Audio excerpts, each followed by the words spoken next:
Tonight starring Olivia de Havilland in My Cousin Rachel with Ron Randell. Ladies and gentlemen, your producer, Mr. Irving Cummings.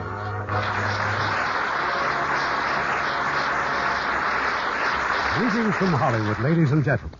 Tonight's play has been widely read as a best-selling novel. It's Daphne du Maurier's My Cousin Rachel. And to recreate her role in this 20th Century Fox screen success, we have a twice-honored Academy Award winner, Olivia de Havilland. Playing opposite, we welcome Ron Randell to our theater. Now, My Cousin Rachel, starring Olivia de Havilland in the title role, with Ron Randell as Philip.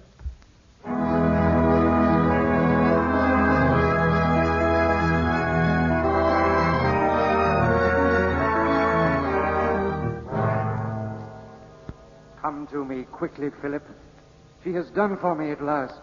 Rachel, my torment. This was all the letter said. The letter from my cousin Ambrose. I left at once, for Ambrose was more than just my cousin. He was father, brother, friend, everything in the world to me. My journey ended in the Villa Sangaletti in Florence, Italy. But I had come too late. Ambrose was dead. The illness was long, Signor, but the end was quick. The violence had all gone from his face. Only a look of peace. Violence? The fever, Signor. Sometimes for days his senses would leave him. The caretaker told me you were their friend, that you're a lawyer. That is true, Signor. And Mrs. Ashley, where is she?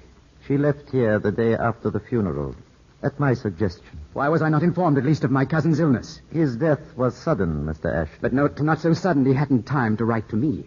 She was afraid he might have written. The doctors warned her that he might. Warned? Your cousin's behavior was quite irresponsible those last few weeks. The tumor had created a considerable pressure on the brain. Tumor? The cause of death, Mr. Ashley. May I ask what proof there is of that? There is the death certificate. A copy has been sent to the trustee of your cousin's will, to Mr. Nicholas Kendall in Cornwall. How do you know that Mr. Kendall's the trustee? It is indicated in the will, sir. You've read my cousin's will? But he showed it to me. May I ask how he disposed of the estate? In effect, to you. All of it. He mentions you with the deepest affection. My cousin took me into his home more than 20 years ago, when my parents died. It must be a magnificent estate. Now it is all yours, Signor. Or will be, soon, on your 25th birthday. What about her? His widow? Rachel? She is not mentioned in the will. She'll contest it then, of course. No. Rachel approves of it completely. I see. About my cousin's illness. Yes. Regardless of doctors, that letter he sent, the letters are not the man of a man simply sick. Ambrose was in danger. Sir, believe now read this me. letter. There, you see. She has done for me at last. Rachel, my torment. May I ask if there were other letters? Some, not many. He wrote to me in January of meeting the Countess Sangaletti. He said she was half English and a very distant cousin of ours.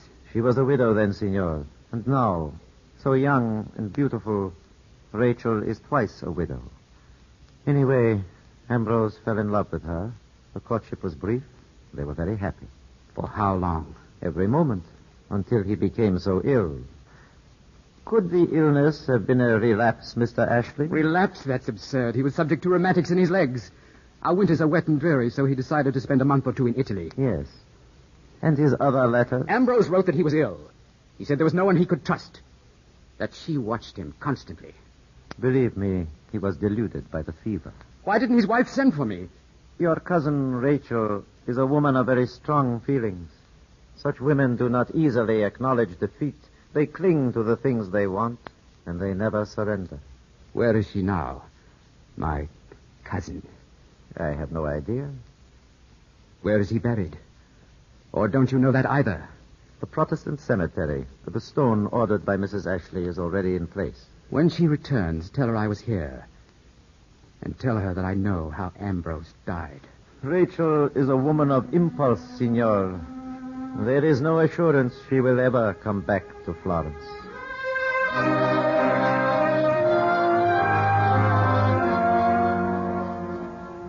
At month's end, I was back in England. The weeks dragged by. But I could not forget Ambrose nor the woman he'd married, in spite of the attentions of my two dearest friends, Nick Kendall and Louise, his daughter. It was Nick who brought me the startling news that Rachel was here in England. She just arrived in Plymouth. She writes to tell me of Ambrose's death. Obviously, Philip, she knows nothing of your journey to Florence. What's she after, a settlement? She asks for nothing, not a shilling. Although, as the widow, she does have certain rights. After driving Ambrose to his death? That's a very foolish thing to say, Philip. I wouldn't repeat it if I were you. You still believe that story of the tumor? Ambrose was my friend. I can't sit here and do nothing when his widow arrives. I'll invite her to stay with Louise and me until her plans are more definite. I know you won't want to see her. But I would like to see her. Very much. Oh? Tell her that I'm a plain man, living in a rather plain fashion with no fine manners whatsoever. But if she wishes to see me and her late husband's home, both are at her disposal. You think she'd accept an invitation like that? Send it along. We'll see if she does or not.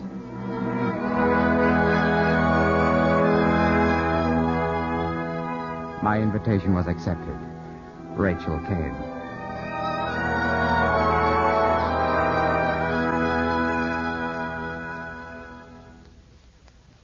Here, Mr. Philip. Mrs. Ashley is here. Since she was due here at 5, and since it is now nearly 7, I should hope she is. You explained I was too busy to be here to greet her. She said she understood, sir. She is now in her room. She's already dined without waiting for me? Oh, no, sir. She had a tray in her room. She was very tired after the journey and asked that you excuse her this evening.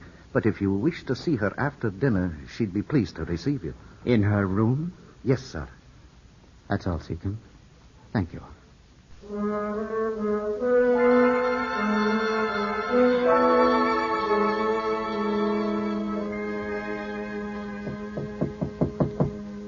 Come in. I am Philip. Philip. Oh, how good to see you. I hope you feel better now. Very much, thank you. I owe you an apology for not coming down to dinner, but I was very tired and dull. I should have been here when you arrived. No, please. Seacombe explained. You must never let me interfere with any of your plans. I want to thank you for letting me come here. It couldn't have been easy for you, Philip. You're welcome here, I assure you. You've no idea what a strange feeling it was, driving through the estate and up to the house, and Seacombe standing by the door to greet me. Everything just as I'd imagined it. Even the clock striking the hour as I came in the door. Ambrose told me so much about... If you'd like to smoke your pipe, Philip, then please do. My pipe? You've been putting it from one pocket to another. Oh, I didn't realize it. You don't mind my smoking? Not at all. When Mrs. Pascoe comes, we don't even smoke in the drawing room. But this is not a drawing room. It's a boudoir. And I'm not Mrs. Pascoe. She's the vicar's wife. Yes, I know. I thought women minded about such things. Oh, they do when they've nothing better to worry about. This room, Philip. Wasn't this Aunt Phoebe's room? Was it? Before you were born? All I remember of Aunt Phoebe is her name. Ambrose never told you of her great romance at the age of 45. Why, no. As a matter of fact, she died on her wedding night. But I think I'd better not tell you the circumstances until we've known each other a little longer. You're sure you're comfortable here? There's nothing you wish? Nothing. Thank you. I'll see you in the morning, then. Good night. Good night, Philip.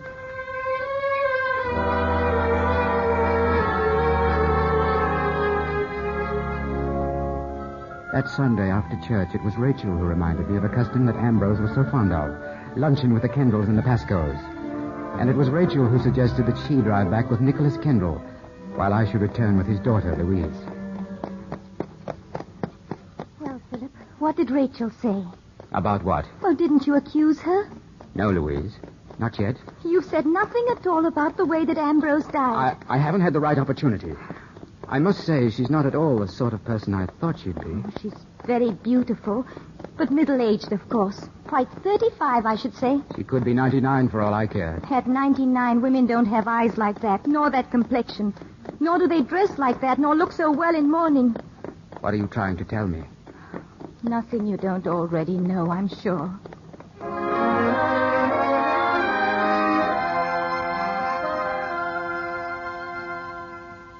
The luncheon with very successful, Rachel. I'm glad you thought of it. Your Louise is charming, Philip. She'll make you an excellent wife. Louise is an old friend, but she's not mine. She's practically a child. At your age, I suppose you'd think that. You're teasing me. Not in the least. It's just that I'm very happy here. It's been a wonderful visit, Philip. You're not thinking of leaving? Well, I came only for a few days. You forget I've a new life to make for myself. Rachel, why did Ambrose never make another will? Do you know? What does that matter now? The fact remains I can't afford to be idle. I must look for work of some kind. In London, I suppose. But you'll invite me down again, won't you? I don't know. You don't know? I mean, I don't know if you want to come again or not. I haven't been altogether honest with you. Honest with me? I should have told you that Ambrose wrote to me during his illness. Or did you know that? No. He begged me to come to Florence to help him. But I arrived there too late. You've been to Florence? Yes. When? How long ago? I spent one afternoon and night there. The night of August the 15th. I saw Mr. Rinaldi. But why didn't you tell me? Why have you let me stay here without mentioning such a thing? I thought at first that you knew. Rinaldi. What else did he tell you? First, I think you should read these letters from Ambrose. Here. They're the last he wrote to me. Thank you.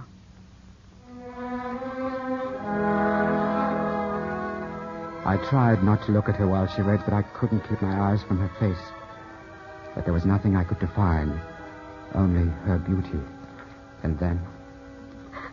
His letters. How you must have hated me. Yes.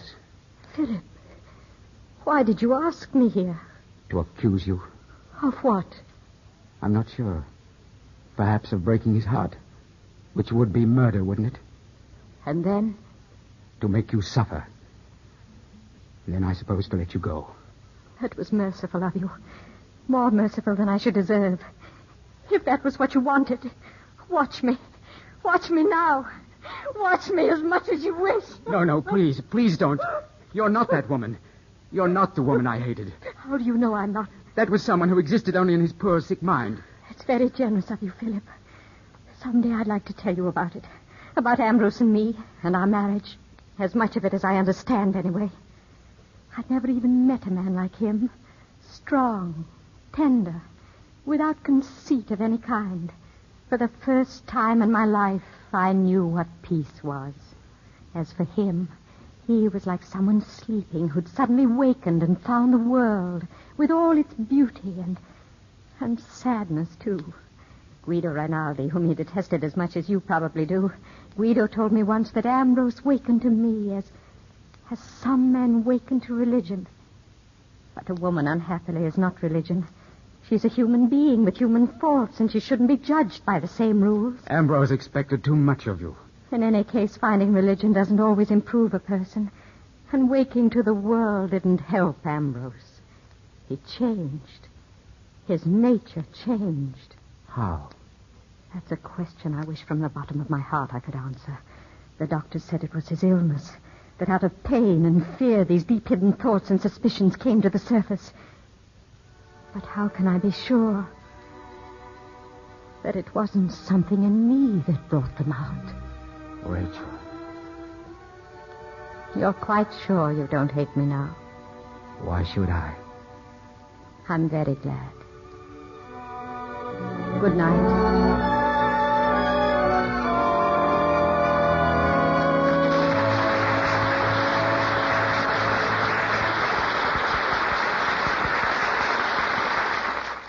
Make a friend, and you make an ally. There's a thought for you to keep in mind, as many another American has, like Fiorello LaGuardia, the busy little mayor of New York, who found time to get on the radio and read funnies to the kids. Here was a man who loved children, and through his love saw the United Nations International Children's Emergency Fund come into being. To start such a fund, LaGuardia went to Europe, not as a representative of the UN, but as an American citizen. He traveled from country to country, investigating conditions, speaking to the people, and making friends. In his native land, Italy, he helped hand out food to the needy and won their admiration. On his return to the United States, LaGuardia worked day and night to sell the need for a children's emergency fund. And finally, the General Assembly of the UN adopted his proposal unanimously. in a resolution which stated that as many children as possible to the age of 18 would receive help from the fund on the basis of need, without discrimination because of race, creed, nationality, or political belief. Workers all over America donated a day's pay to the fund, as did children in all kinds of schools, organizations, and churches. But LaGuardia didn't live to see the full success of the great work he helped to start. His big heart stopped the night before the UN announced aid allocation to over 3,700,000 children and mothers in 12 European countries and China. But others picked up where Fiorello LaGuardia left off. People like him, who knew that by helping others, you help your country. Act 2 of My Cousin Rachel, starring Olivia de Havilland in the title role, with Ron Randell as Philip.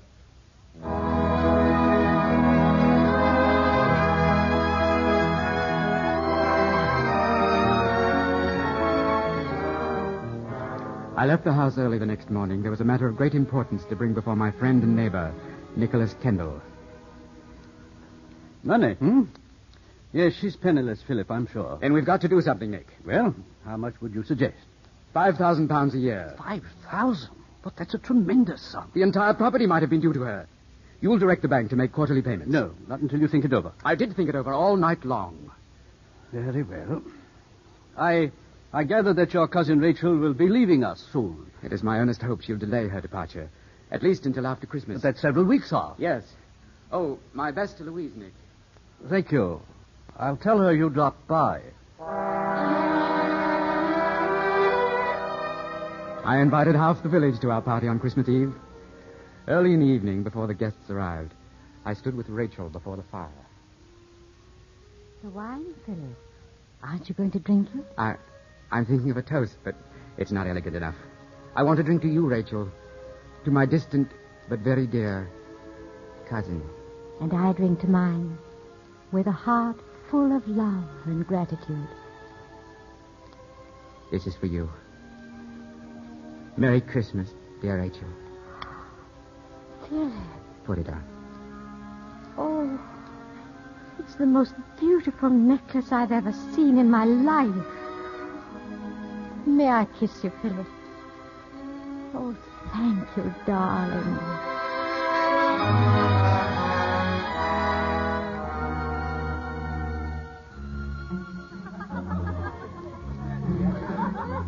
Sorry to pry you away from your guests, Philip, but I must talk to you. You sound very sober, Nick. I am.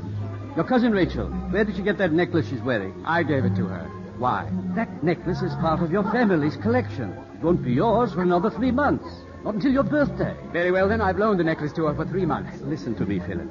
I've come to learn a little more about your cousin Rachel. Some old friends who've wintered in Italy for years. They met her when she was married to Sangaletti, her first husband. Well? Both were notorious for unbridled extravagance and loose living. I've never heard of anything so despicable. Who are these people? It doesn't matter. For the moment, all that matters is the necklace. What are you suggesting? That she might sell it? Will you ask her to return it or not? No, never. Very well. Then I must do it for you. I forbid you to. Philip, he's right. Rachel. I'm terribly sorry. I couldn't help overhearing, but there's no need for either of you to be embarrassed. Philip, it was dear of you to let me wear this necklace for the evening, but quite right of you, Mr. Kendall, to insist on its return. I want you to take it, Philip. Please. Rachel, I won't forget this, Nick. Philip, wait. Philip!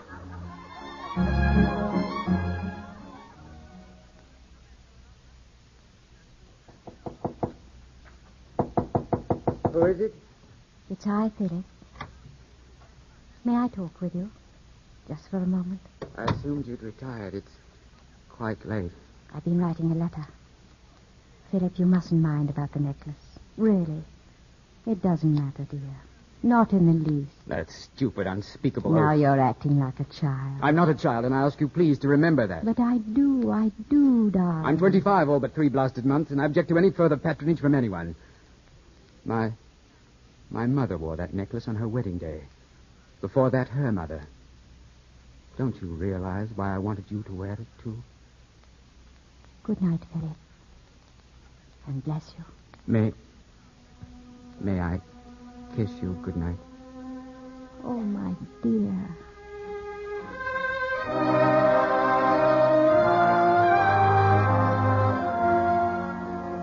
Rachel had mentioned a letter. I saw it on a table in the hall before the groom took it to post. It was addressed to Guido Rinaldi. Some weeks later, a windy, rainy afternoon, I returned from some business in the village. I heard voices, Rachel's and a man's. The man was Rinaldi. Philip. Oh, I'm so glad you've returned. You remember Guido, of course. Guido Rinaldi? Yes, we met in Florence. He should be scolded, Philip. A whole week in England without letting me know. I couldn't have been more surprised when he walked in. Will you have a glass of wine with us? Thank you, no. My clothes. I should change. Hurry, dear, won't you? We'll see you at dinner. I'm not certain that Now, Philip. It's a pleasure to see you, Mr. Rinaldi. È un bel ragazzo. Mi ricorda il quadro del Battista di Andrea del Sarto. As for me, Philip reminds me only of one person. He will join us at dinner or not? Silly, of course he will. We sat in the living room after dinner. Rachel was preparing some sort of drink. She had several small jars of herbs on the tea table, and she smiled as she mixed them. You see, Philip, that's all there is to it. It's called tisana. Guido's favorite tisana, which he says no one can make as well as I. No one. I'm sure Rachel knows more about herbs than any other person in the world. But what is it, this tisana? I should have introduced you to it long before now. It's a tea made from herbs. In Italy, it's a very ancient art, with endless variations in flavor and strength and purposes, etc. For pleasure, for health. Ambrose loved it, Philip. And if you like it, we'll have it again. It was a strange beverage, quite unlike anything I'd ever tasted before, but not unpleasant.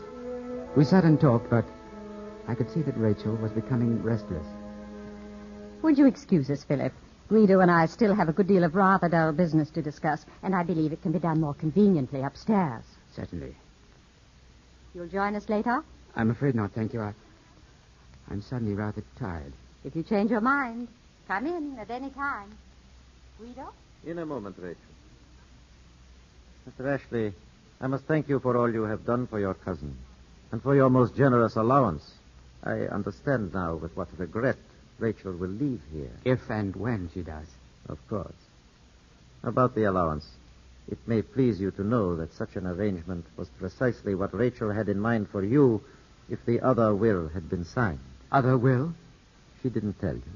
What other will? Or perhaps I should not have mentioned it. Ambrose left this entire estate to Rachel. Unfortunately, by the time the will was drawn, his collapse was so complete it was never signed. You still have the copy, of course. No. We destroyed it. Good night, Mr. Ashley.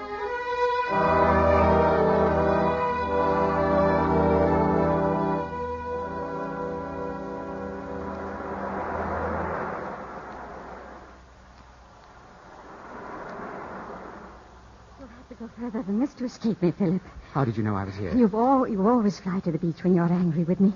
I've seen you here before, Philip, perched on these rocks like some angry seabird. Go back to the house. It's too cold for you here. Not if we sit close and you put your arms round me. Last night, you didn't come to say good night. You didn't really expect me, did you? I waited up for you. With your friend? A good hour after I'd sent him off to bed. Is that true? But of course. Why do you ask that?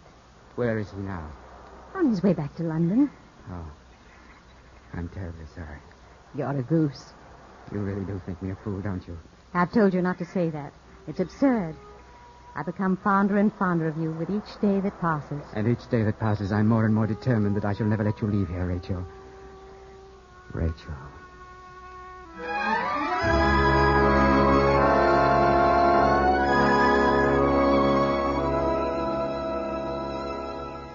And I beg you, Philip, I beg you to reconsider. I've never heard of such a thing. Never heard of wrong being righted? There's nothing you can do about it, Nick. My birthday's tomorrow. You realize you're signing away your entire estate? It's what Ambrose himself intended, until he became too ill to arrange for it. We don't know that, not for a fact. But we knew Ambrose, didn't we? Would he have done anything less for the woman he loved? No, not if he still loved her. Take the pen and sign, Nick. There are some women, Philip, good women very possibly, who impel disaster. Whatever they touch somehow turns to tragedy. You and Louise, you'll come to the house tomorrow, I hope. It's your birthday. We'll be there. Thank you.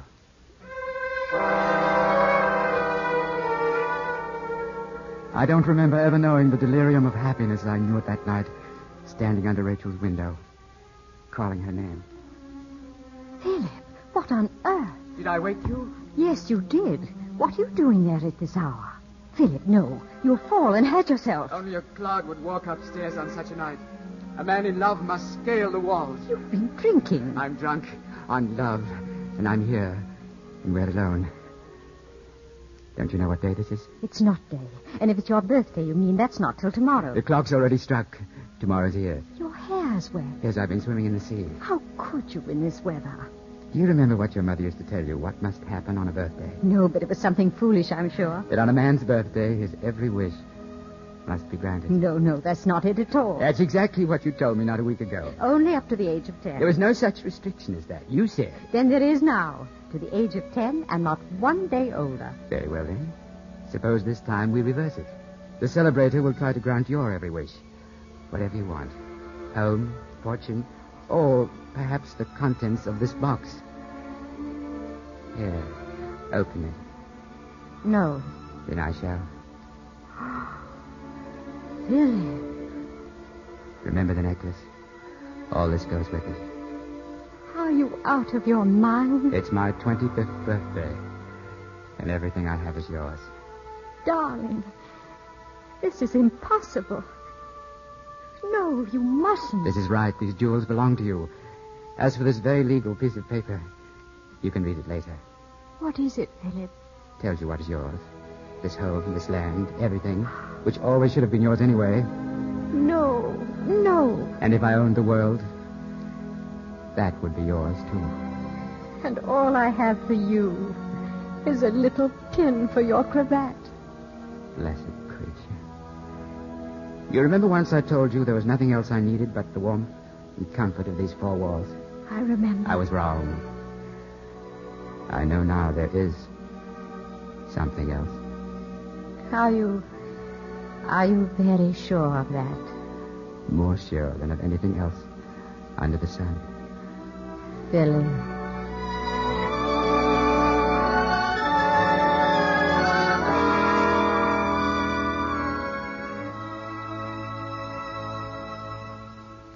We had company the next night at dinner. Nick Kendall and Louise. And so, let me raise my glass to Philip and say that for all his willfulness, for all that he provokes me at times, my regard for him only increases with the years. To you, my boy, to your long life and happiness. To you, Philip. To you. Thank you, Nick, my dear Louise. My dearest Rachel.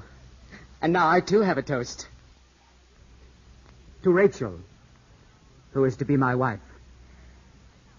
Have you lost your senses, Philip? I'm sorry if I was premature, but it's my birthday. These are my oldest friends. Mr. Kendall, Louise, I hope you can forgive this schoolboy folly and forget it if you can. The day and the wine seem to have gone to Philip's head. He'll apologize when he's himself again. Shall we go into the drawing room? Philip? Let him sit for a moment. I'm sure he'll join us presently.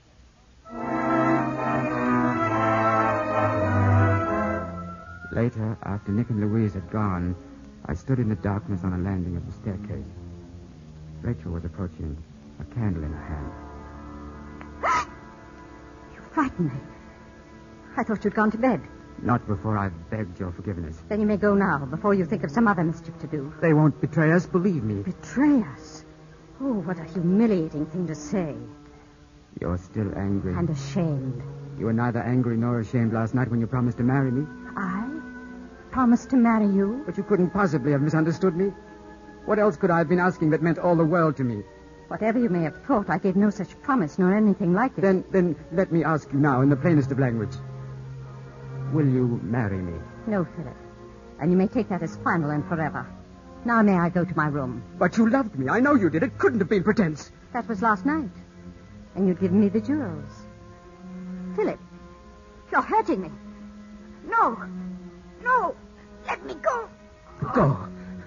Go to your room. But never leave me, you understand? Never leave me.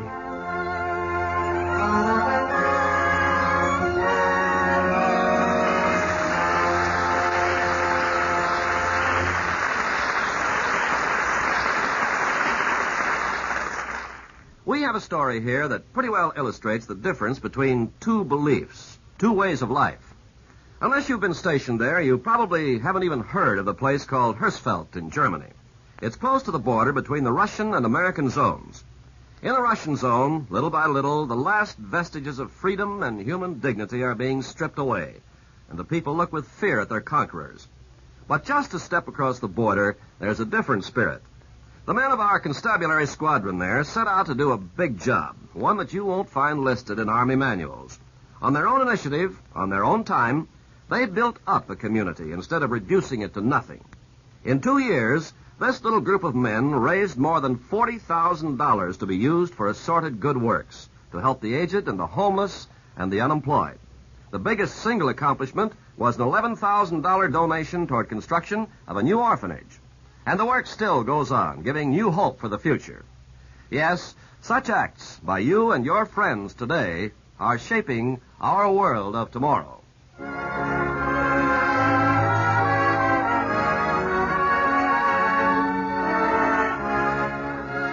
We pause now for station identification.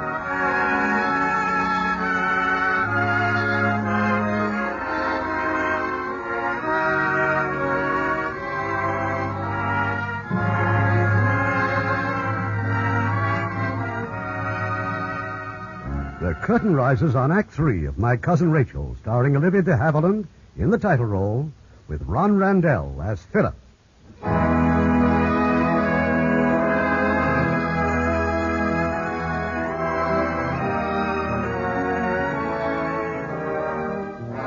The following afternoon, Louise Kendall rode through our fields to where I was working with the men.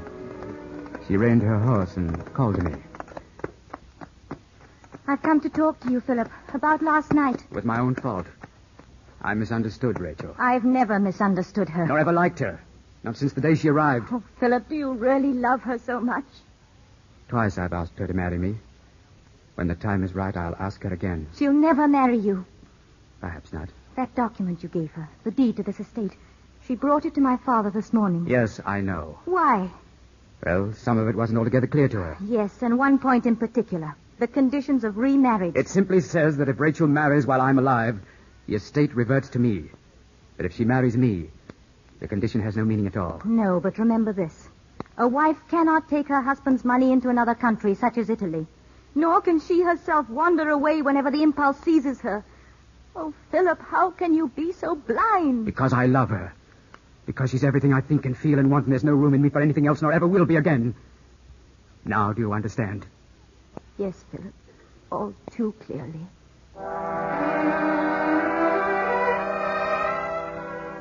I had not felt well all day. Early that night, the pains in my head became more than I could bear. I remember staggering to my bed and Seacombe calling frantically to Rachel. But all the rest is like a dream. Or was it all a dream? There were people, Dr. Bell from the village, and Ambrose, and Rinaldi, and Rachel. Always Rachel. What is it? Please, can't you tell me, dear? My head. My head. Doctor? I'm not sure, Mrs. Ashley. This sudden fever, and it's getting worse. I've seen this fever before. I've seen children die of it. You must do something quickly. Philip, don't you hear me? Don't you know who I am? Ambrose. It's Ambrose. Is this how I died, Philip? Ambrose. You must drink this. You must, darling. Drink it, and you'll feel better. Don't leave me, Emma. I won't. Promise me. I promise. But you promised me. You said you'd come back to me. No, Guido. No. Not while Philip lives. Blessed Rachel, I do love you so. Not more than I love you, dear darling. Then you'll marry me now. I will. I will. With the happiest of hearts. Philip. Philip.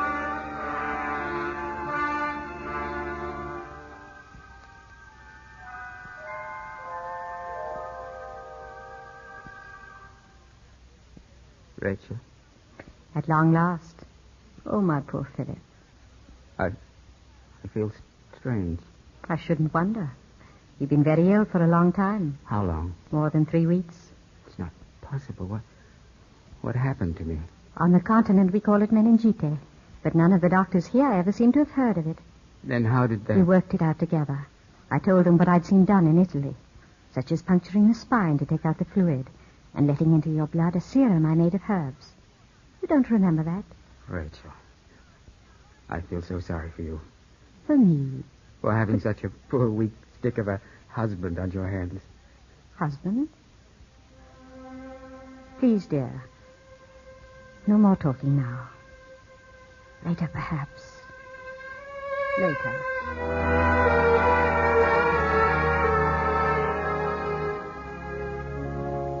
My recuperation was rapid. By week's end, I was able to leave the house and walk about the grounds. And I'm that glad to see you out again, looking so wonderful strong. Sir. Thank you, Seacombe. Now, what's this? What's happened to that tree? The gardeners are moving it, sir. They're afraid the cattle might eat of it. Laburnum, Mr. Phillip. Its seeds are poisonous. Laburnum. Yes. Did you know they grow in Italy, too? I saw several in Mrs. Ashley's villa in Florence. Tell me, have you seen her yet this morning? I've been waiting for her, sir. She said she wanted to talk about repairing the sunken garden. It'll be more of a job than we thought, sir. Oh? It is the bridge over the chasm. The underpinnings have rotted away. They'll have to be replaced. But why hasn't it been done? They'll bring the timbers up from the village on Monday, sir. Meanwhile, you'd best warn everyone to keep clear of it. 'Tis a long drop down there to those rocks. I'll warn them, of course. Does Mrs. Ashley know? I cannot say for certain if she does or not, sir. Get about your work, Seacombe. I'll wait for her here. Thank you, sir. But Rachel didn't appear. To my surprise, I learned from the coachman that she left early in the morning and had gone to Plymouth. That evening, when she returned... I'm terribly sorry, dear. I went into Bodmin to do some shopping. I should have told you. Bodmin? You mean Plymouth, don't you? No, dear. I tried Plymouth last week, but I couldn't find what I wanted. Now, what about the headaches? None today. Not the least sign of one. Oh, I'm so glad. Rachel, I heard some gossip that I don't quite like. What are they saying now, Philip? That you're going back to Italy. Of course, but not until you're completely well. But I may not be able to go with you. I don't know that you should, dear. But you might like to come down in the spring for a visit. But is this how you expect us to live? Long separations and visits? Philip, please. Most of my friends are in Italy. And a certain life that I'm more accustomed to, actually, than the life here. I'm sure you must understand that I can't help but miss it. You're tired, aren't you? Yes, I can't imagine where my strength goes. I think I'm quite well again, and then I find it's all I can do to stand on my feet. We'll have tea. Better yet, I'll make tisana, exactly the way you like it. Could we have it upstairs in your room? If you wish, Philip.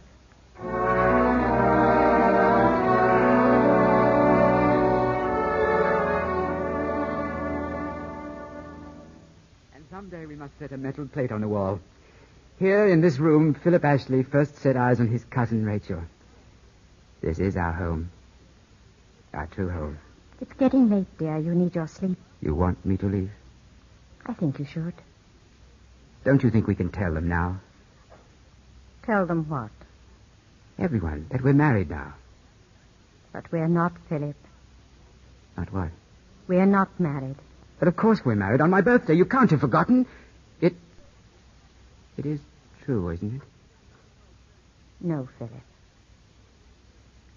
It would have been better if you let me die. Oh, don't say things like that. They destroy me, too. Why didn't you tell me? I couldn't. You were so terribly ill. You called me your wife. You were delirious. I couldn't make you understand. Then when you started to recover, I assumed that what you had imagined was forgotten. Forgotten? You're still not well, dear, but when you are, it'll no longer appear so important to you. Believe me, everything will seem to you just as it was before I came. You really believe that? If I didn't, I don't think I should ever have another moment's peace of mind. Is it Rinaldi? No, Philip. I know it is. It's always been Rinaldi. Oh, must I go through all that again? And Ambrose knew it, too. You've no right to pry into such matters. But I'll answer you just as I answered Ambrose, who hated him, too. Guido is a friend who's seen me through every trial and trouble, who's never misjudged me nor tried to see me as other than I am. He knows all my faults and weaknesses, but has never condemned me for them. And without his help, I should have been lost time and again. He's my only true friend. But friend only. She closed her bedroom door, and I was alone. It was then that I saw a letter, half hidden behind a book on the little shelf there in her sitting room. It was addressed to Rachel. The handwriting was Reynaldi's. It had been posted but 4 days ago, but not from Italy. From England. From Plymouth. After I put the letter down, Rachel reappeared in the doorway. I'd better leave now, don't you think? How, after this, could there be anything but unhappiness for both of us? Where is he? Guido? In Florence, I imagine. When have you ever told me anything? Any single word since you came into this house, but lies. Late that night, I awoke, my head throbbing again with pain. Suddenly, I knew that I must go to Rachel's room and get that letter, Reynaldi's letter. But it wasn't where I'd left it. I tried the drawers of the desk. They were all locked. All but one. And then as I... Who's there? I stood there frozen. In the open drawer was an envelope.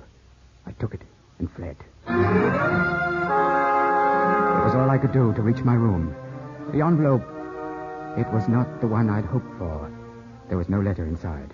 Only some seeds. There was no mistaking their identity. Laburnum seeds, Mr. Philip. 'Tis poison. Laburnum seeds.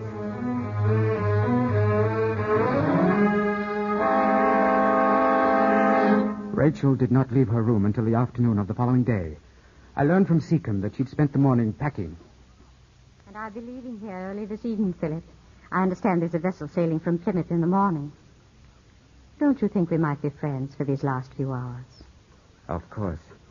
We must be. There's an old Italian saying that Ambrose loved.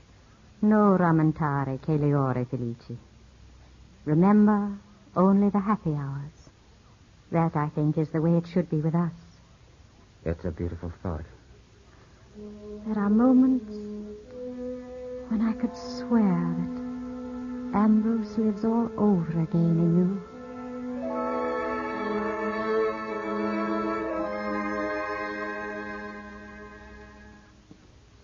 You sent for me, Philip. Well, I'm here. Louise, I'm most grateful. I wasn't sure you'd come. I've treated you so badly, Louise. There's something wrong, isn't there? Tell me. You read Italian, don't you? Not very well, I'm afraid. Rachel has a letter. It's somewhere in her room, and I've got to find it. It's from Reynaldi. Why must you read it? Because I'm convinced now that Ambrose was right. She not only murdered him, but she's done her best to kill me, too. You can't be serious. You told me as much yourself many weeks ago. And with that letter, I'm certain I can prove it. Surely not murder. How else can she marry Reynaldi and still have possession of this estate? That was the very point she went to your father about. To make sure. But how can Come you on, think... you two. Time enough for that when I'm gone. This is my last Sunday here, and I want it to be as happy as my first. Thank you, Mrs. Ashley. We'll be right in. So I leave with only the fondest of memories, Louise. I shall miss you and your father more than I can say. Thank you, Mrs. Ashley. And now I want you to watch me. I'm making my special tisana for Philip. You've never tasted it, have you? No, but my father recommends it most highly. Well, if you like it, I'll leave some of my herbs for you, too. It's much like brewing tea, isn't it? And almost as simple. In Florence, I used to brew my tisana, and then Ambrose and I would go out into the courtyard and sit, often until after midnight, with the fountain playing, and it was very pleasant and peaceful. Your cup, Louise. Thank you. I wonder, Philip, if we couldn't make just such a pleasant place in the sunken garden where we might sit in the afternoons. I've been meaning to speak with the gardeners about it. Yes, Seacombe's mentioned it. If we could find another little statue, like the one in the courtyard... Well, Philip? Here. Your tisana. No. No, thank you. Now, Philip, really. You can't refuse this last cup. You drink it for me, Rachel. No. It's a pity to waste it, but mine's already poured and flavored to my taste. You're in a very bad humor today, aren't you, Philip? I'd like to think it's because I'm leaving. In any case, there's one thing you'll do for me, isn't there? What do you want me to do, Rachel? Your tisana. If you won't drink it now, drink it before you go to bed, won't you? If you insist. I do. It's helped you before, and it'll help you again. Now, who'll walk with me to the sunken garden?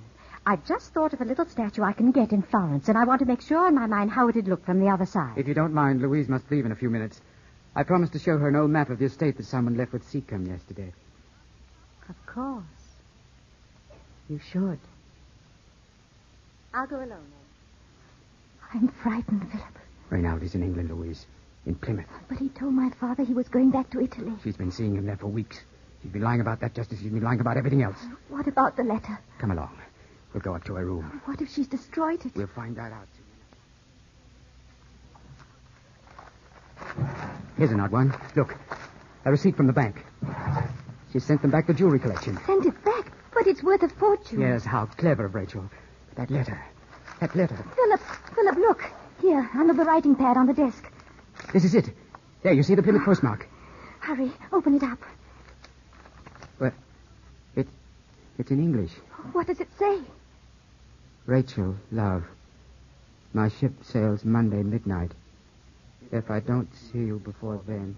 I leave defeated, but with no reproaches. I shall continue to serve you with love and friendship as long as I shall live. As for that boy, if he is so much in your heart that you cannot bear to leave him, by all means, bring him back to Florence with you and we'll nurse him back to health, Guido. But that doesn't sound as if they mean to. What are you doing at the window? The sunken garden. Out there, look, the bridge. She's walking towards the bridge. Philip! The bridge. Oh, God, forgive me. She'll cross the bridge. But what is it? The bell rope at the foot of the stairs, the alarm bell. Yes. Go down and pull it. Ring it hard. I'm going after her.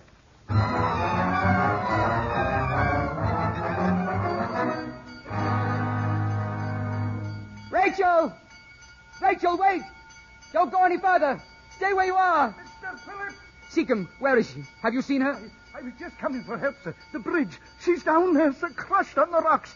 I'll go for the doctor.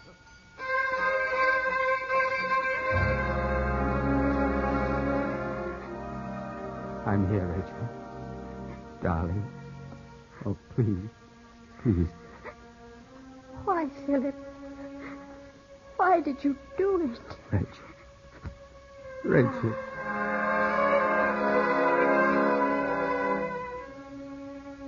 She said nothing more. Rachel was dead.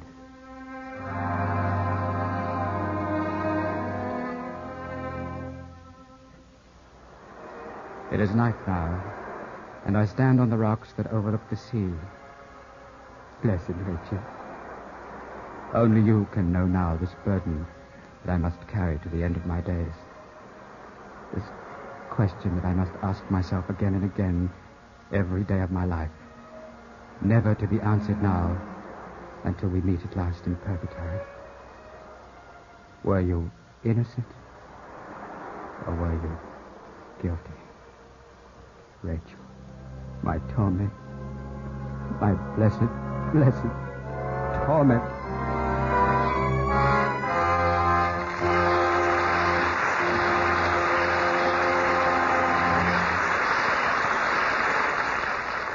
In a moment, our stars will return. You know, I read a story some time ago that made me realize that there can be heroes of peace as well as heroes of war. It was about a husky MP in Tokyo named Earl S. Whitney, Jr. He'd been supporting 2 war orphans, a Chinese and a Japanese, for 3 years on a private's pay. He took little Fantung, aged 13, under his wing first when the Chinese lad began hanging around the Tokyo base. Whitney rented a place for Fantung and took over the duties of a father. Then Hiroyama Chokichi, aged 15, came along, and Whitney spread the other wing for him. For 3 years, he fed, educated, maintained, and clothed the pair. And then he took on a night job in a service club to earn some extra change. He needed it.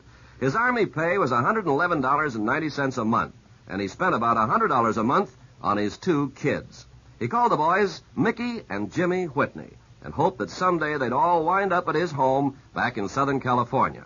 But in the meantime, even though he was only a private in the Army, he was a real hero to those 2 war orphans. And it all goes to prove that such acts by you and your friends today are shaping our world of tomorrow. Now, Mr. Cummings with our stars. And here they are, Olivia de Havilland and Ron Randell.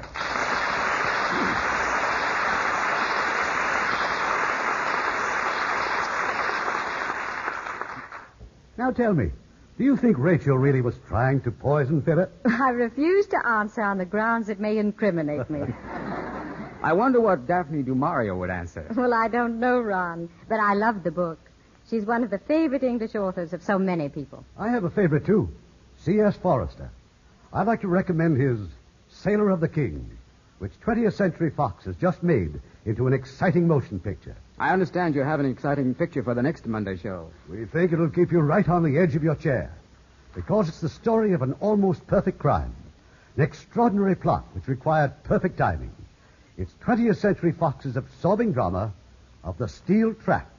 And as our stars from the original cast will be Joseph Cotton and Teresa Wright. That will be a wonderful show, Irving.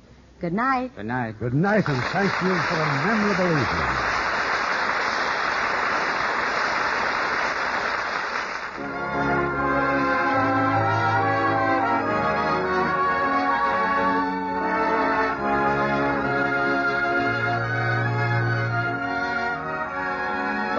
Radio Theater is produced by Mr. Irving Cummings. Our orchestra is under the direction of Rudy Schrager. This is Ken Carpenter inviting you to join us next week at this same time for another presentation of the Hollywood Radio Theater.